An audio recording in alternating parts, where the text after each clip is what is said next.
M is are, was were have has had shall have will have. अंग्रेजी के ये 10 शब्द वर्ब भी है और हेल्पिंग वर्ब भी। इंग्लिश के इन 10 शब्दों के लिए हिंदी में जो 11 शब्द है यानी हूँ, हो, है, था, थी, थे, होगा, होगी, होंगे, ये भी क्रियापद भी है और सहायक क्रियापद भी। इंग्लिश के वाक्य में अगर ये 10 शब्द हेल्पिंग वर्ब है यानी इनके बाद सेंटेंस में कोई वर्ब आया है तो इनसे अलग अलग टेंस बनते हैं।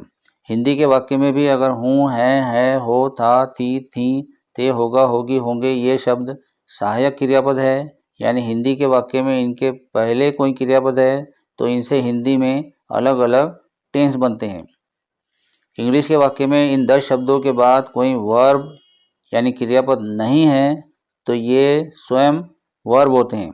हिंदी के वाक्य में भी है, था, थी, थे, होगा, होगी, होंगे क्रियापद होते हैं अगर वाक्य में उनके पहले कोई क्रियापद नहीं है। याद रखें, हेल्पिंग वर्ब यानी सहायक क्रियापद इंग्लिश के वाक्य में वर्ब के पहले और हिंदी के वाक्य में क्रियापद के बाद में आता है। हिंदी के एक ऐसे वाक्य को इंग्लिश में बोलना है जिसमें हूँ, है, हो क्रियापद है तो हूँ, है, हो के लिए कब एम इज़ आर आएगा और कब हैव हैज़। हिंदी के एक ऐसे वाक्य को इंग्लिश में बोलना है जिसमें था, थी, थे क्रियापद है तो था, थी, थे के लिए कब वॉज वेयर आएगा और कब हैड। हिंदी के एक ऐसे वाक्य को इंग्लिश में बोलना है जिसमें होगा, होगी, होंगे क्रियापद है तो होगा, होगी, होंगे के लिए कब शैल बी, विल बी आएगा और कब शैल have, will have.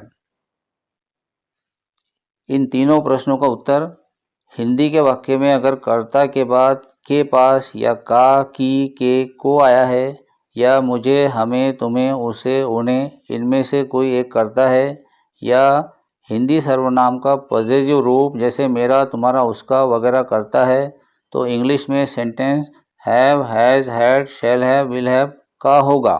M is are, was were, shall be, will be का नहीं होगा। सेंटेंस उसके पास मुंबई में कुछ संपत्ति है, इस वाक्य में है क्रियापद है और कर्ता वो है जिसको के पास लगा है। He has sum property in Mumbai. उसकी 2 बहनें हैं, इस वाक्य में है क्रियापद है और सर्वनाम का पॉजिटिव रूप उसकी करता है या ऐसा बोलिए कर्ता वो को की लगा है। He has 2 sisters.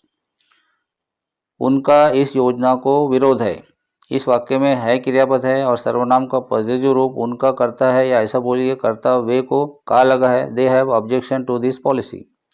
वो अगला कैप्टन होगा। He will be the next captain.